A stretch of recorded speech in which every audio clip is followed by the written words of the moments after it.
Friends, welcome to my channel bSmart ಗೃಹಿಣಿ. Friends, ನಾನು ಇವತ್ತು ತುಂಬಾ ಡಿಲಿಷಿಯಸ್ ಆಗಿರುವಂತಹ ಒಂದು ಸ್ವೀಟ್ ರೆಸಿಪಿ ಮಾಡಿ ತೋರಿಸ್ತಾ ಇದ್ದೀನಿ. ಈಗಾಗಲೇ ನಿಮಗೆ ಗೊತ್ತಾಗಿರಬೇಕು ನಾನು ಯಾವ ಒಂದು ಸ್ವೀಟ್ ಮಾಡ್ತಾ ಇದ್ದೀನಿ. ಹೌದು, ಮೈಸೂರು ಪಾಕ್ ಮಾಡ್ತಾ ಇರುವಂಥದ್ದು. ತುಂಬಾ ಸಾಫ್ಟಾಗಿ ತುಂಬಾ ರುಚಿಯಾಗಿರುವಂತಹ ಮೈಸೂರು ಪಾಕ್ ಹೇಗೆ ಮಾಡೋದು ಅಂತ ನೋಡೋಣ ಬನ್ನಿ. ಬೌಲ್ ಆಗುವಷ್ಟು ಕಡಲೆ ಹಿಟ್ಟನ್ನು ತೊಗೊಂಡಿದ್ದೀನಿ. ಇದನ್ನು ಮೀಡಿಯಂ ಫ್ಲೇಮಲ್ಲಿ ತುಂಬಾ ಚೆನ್ನಾಗಿ ಒಂದು ಅರೋಮಾ ಬರೋವರೆಗೂ ಕೂಡ ನಾವು ಇದನ್ನು ಹುರ್ಕೊಬೇಕಾಗುತ್ತೆ. ಚೆನ್ನಾಗಿ ಫ್ರೈ ಮಾಡ್ಕೊಬೇಕು. ಇದರಿಂದ ಒಂದು ಒಳ್ಳೆ ಘಮ ಬರುತ್ತೆ, ಅಂದರೆ ಒಂದು ಬೇಸನ್ ಲಡ್ಡು ಘಮ ಬರುತ್ತೆ. ಆಗ ಇದು ಹುರಿದಿರೋದಾಗಿದೆ ಅಂತ ಅರ್ಥ. ಏನಿಲ್ಲ ಅಂದರೆ ಇದು ಒಂದು 5 ನಿಮಿಷಗಳ ಕಾಲ ಬೇಕಾಗುತ್ತೆ ಇದನ್ನು ಫ್ರೈ ಮಾಡ್ಕೊಳ್ಲಿಕ್ಕೆ.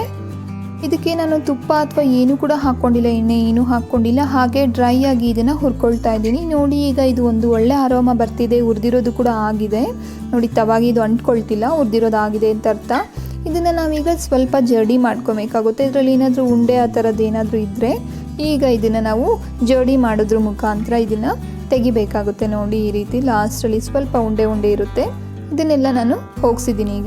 ಈಗ ಇದಕ್ಕೆ ಒಂದು ಅರ್ಧ ಬೌಲ್ ಆಗುವಷ್ಟು ನಾವು ಯಾವ ಒಂದು ಬೌಲಲ್ಲಿ ಕಡಲೆ ಹಿಟ್ಟು ತಗೊಂಡಿದ್ವೋ ಅದೇ ಒಂದು ಬೌಲಲ್ಲಿ ನಾನು ತುಪ್ಪ ತೊಗೊಂಡಿದ್ದೀನಿ. ಅದರಲ್ಲಿ ಅರ್ಧ ಬೌಲ್ ಆಗುವಷ್ಟು ಮಾತ್ರ ನಾನು ಇಲ್ಲಿ ಹಾಕ್ಕೊಂಡು ಮಿಕ್ಸ್ ಮಾಡ್ಕೊಳ್ತಾ ಇರೋದು. ನೋಡಿ, ಸ್ವಲ್ಪನೂ ಲಮ್ಸ್ ಇಲ್ಲದೆ ಇರೋ ರೀತಿ ಈ ರೀತಿ ನೀಟಾಗಿ ನಾವು ಮಿಕ್ಸ್ ಮಾಡ್ಕೊಬೇಕು. ಮತ್ತು ಇನ್ನೊಂದು ಕಡೆ ನಾವು ಇದನ್ನು ಸ್ವಲ್ಪ ಬಟರ್ ಪೇಪರ್ ಹಾಕ್ಕೊಂಡು ನಾನಿಲ್ಲಿ ಸ್ವಲ್ಪ ತುಪ್ಪ ಹಾಕ್ಕೊಂಡು ಸವರ್ಕೊಳ್ತಾ ಇದ್ದೀನಿ. ನಾವು ಒಂದೇ ಸಲ ಮಾಡಿದ ಕೂಡಲೇ ಇದನ್ನು ಮಾಡ್ಕೊಳ್ಳಿಕ್ಕೆ ಆಗೋದಿಲ್ಲ ಅಂಥೇಳಿ ನಾನು ಮೊದಲೇ ಈ ರೀತಿ ತುಪ್ಪ ಸವರಿಟ್ಟಿರ್ತೀನಿ. ಮತ್ತು ನಾನು ಯಾವ ಒಂದು ಬೌಲಲ್ಲಿ ಕಡಲೆ ಹಿಟ್ಟು ತೊಗೊಂಡಿದ್ದಲ್ವ ಅದೇ ಒಂದು ಬೌಲಲ್ಲಿ ಸಕ್ಕರೆ ಕೂಡ ಹಾಕ್ಕೊಳ್ತಾ ಇದ್ದೀನಿ. ಸೇಮ್ ಕ್ವಾಂಟಿಟಿ ಸಕ್ಕರೆ. ಹಾಗೆ ಅದರಲ್ಲಿ ಅರ್ಧ ಬೌಲ್ ಆಗುವಷ್ಟು ನೀರು ಪೂರ್ತಿ ಕರಗಬೇಕು. ಕರಗಿದ್ದಾದಮೇಲೆ ಒಂದೆಳೆ ಪಾಕದ ರೀತಿ ಬರುತ್ತೆ, ಒಂದು ಅಂಟು ಪಾಕ ಅಂತ ಹೇಳ್ತೀವಲ್ವ, ಆ ರೀತಿ ಬರುತ್ತೆ. ಆ ರೀತಿ ಬಂದಾಗ ನಾವು ಕಲಿಸ್ಕೊಂಡಿರುವಂತಹ ಕಡಲೆ ಹಿಟ್ಟು ಏನಿದೆ ಅದನ್ನು ಇದಕ್ಕೆ ಹಾಕ್ಕೊಂಡು ನೀಟಾಗಿ ಮಿಕ್ಸ್ ಮಾಡ್ಕೊಬೇಕಾಗುತ್ತೆ. ನಾವು ಆಲ್ರೆಡಿ ತುಪ್ಪ ಹಾಕಿ ಇದನ್ನು ಕಲಿಸ್ಕೊಂಡಿದ್ದೀವಲ್ವ, ಆ ಒಂದು ಕಡಲೆ ಹಿಟ್ಟನ್ನ ಸಕ್ಕರೆ ಪಾಕಕ್ಕೆ ಹಾಕ್ಕೊಂಡು ಚೆನ್ನಾಗಿ ಮಿಕ್ಸ್ ಮಾಡ್ಕೊಬೇಕಾಗುತ್ತೆ. ನೋಡಿ, ಈ ರೀತಿ ಚೆನ್ನಾಗಿ ಮಿಕ್ಸ್ ಆಗಿದ್ದಾದಮೇಲೆ ನಾವು ಉಳಿದಿರುವಂತಹ ಒಂದು ತುಪ್ಪ ಏನಿದೆ, ನಾವು 1 ಬೌಲ್ ಆಗುವಷ್ಟು ತುಪ್ಪ ತೊಗೊಂಡಿದ್ವಲ್ಲ ಅದರಲ್ಲಿ ಅರ್ಧ ಬೌಲ್ ಆಗುವಷ್ಟು ನಾವು ಕಡಲೆ ಹಿಟ್ಟಿಗೆ ಹಾಕ್ಕೊಂಡಿದ್ದಂಥದ್ದು. ಇನ್ನು ಉಳಿದಿರುವಂತಹ ಅರ್ಧ ಬೌಲ್ ತುಪ್ಪನ ಸ್ವಲ್ಪನೇ ಹಾಕ್ಕೊಂಡಿದ್ದಕ್ಕೆ ಮಿಕ್ಸ್ ಮಾಡ್ಕೊಬೇಕಾಗುತ್ತೆ. ನಿಮಗೆ ಬೇಕಿದ್ರೆ ಇನ್ನೂ ಎಕ್ಸ್ಟ್ರಾ ತುಪ್ಪ ಕೂಡ ಹಾಕ್ಕೊಬೋದು, ಏನು ತೊಂದರೆ ಇಲ್ಲ. ಇನ್ನೂ ಸಾಫ್ಟಾಗಿ ತುಂಬ ಚೆನ್ನಾಗಿ ಬರುತ್ತೆ ಇನ್ನೂ ಎಕ್ಸ್ಟ್ರಾ ತುಪ್ಪ ಹಾಕ್ಕೊಂಡ್ರೆ. ನೋಡಿ, ನಾನೊಂದು 1/4 ಸ್ಪೂನ್ ಆಗುವಷ್ಟು ಏಲಕ್ಕಿ ಪುಡಿ ಹಾಕ್ಕೊಳ್ತಿದ್ದೀನಿ. ನಿಮಗೆ ಬೇಕಿದ್ರೆ ಹಾಕ್ಕೊಬೋದು ಅಥವಾ ಸ್ಕಿಪ್ ಕೂಡ ಮಾಡ್ಕೊಬಹುದು. ನೋಡಿ, ತುಪ್ಪ ಇದರಲ್ಲಿ 1-2 ಸ್ಪೂನ್ ಆಗುವಷ್ಟು ಮಾತ್ರ ಹಾಕ್ಕೊಳ್ತಿದ್ದೀನಿ.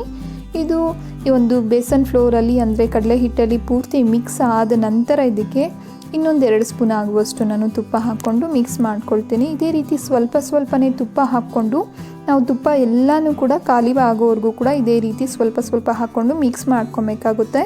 ತುಪ್ಪ ಈ ಒಂದು ಮಿಕ್ಸ್ಚರಲ್ಲಿ ಪೂರ್ತಿಯಾಗಿ ಕರಗೋವರೆಗೂ ನಾವು ಚೆನ್ನಾಗಿ ಮಿಕ್ಸ್ ಮಾಡ್ಕೊಬೇಕು. ನೋಡಿ, ಈ ರೀತಿ ಪೂರ್ತಿಯಾಗಿ ತುಪ್ಪ ಎಲ್ಲ ಕರಗಿದ್ದಾದಮೇಲೆ ನಾವು ಇದನ್ನು ಹೆಚ್ಚು ಹೀಗೆ ಕಾಯಿಸೋ ಅವಶ್ಯಕತೆ ಇರೋದಿಲ್ಲ. ನಾವು ಮೋಲ್ಡ್ಗೆ ಪೋರ್ ಮಾಡ್ಕೊಬೋದು. ಉಳಿದಿರುವಂಥ ಎಲ್ಲ ತುಪ್ಪನೂ ಈಗ ನಾನು ಇದಕ್ಕೆ ಹಾಕಿ ಮಿಕ್ಸ್ ಮಾಡಿದ್ದಾಗಿದೆ. ಇದು ಪೂರ್ತಿಯಾಗಿ ಆಗಿದೆ. ಈಗ ಇದನ್ನು ನಾನು ಆಲ್ರೆಡಿ ಗ್ರೀಸ್ ಮಾಡ್ಕೊಂಡಿರುವಂತಹ ಒಂದು ಪ್ಲೇಟ್ ಏನಿದೆ, ಟ್ರೇ ಏನಿದೆ ಅದಕ್ಕೆ ಹಾಕ್ಕೊಳ್ತಾ ಇದ್ದೀನಿ. ಅದಕ್ಕೆ ಹಾಕ್ಕೊಂಡು ಸ್ವಲ್ಪ ಮೇಲೆ ತುಪ್ಪ ಹಾಕ್ಕೊಂಡು ನೀಟಾಗಿ ಇದನ್ನು ಪ್ರೆಸ್ ಮಾಡ್ಕೊಳ್ತಾ ಇದ್ದೀನಿ. ಪ್ರೆಸ್ ಆಗಿದ್ದಾದಮೇಲೆ ಇದನ್ನು ಕಟ್ ಮಾಡಿ ಇಟ್ಬಿಡಿ, ಅಥವಾ ಇದು ಪೂರ್ತಿ 1 ಅವರ್ ಆದಮೇಲೆ ತಣ್ಣಗಾದಮೇಲೆ ಬೇಕಿದ್ರು ನೀವು ಇದನ್ನು ಕಟ್ ಮಾಡ್ಕೊಬೋದು.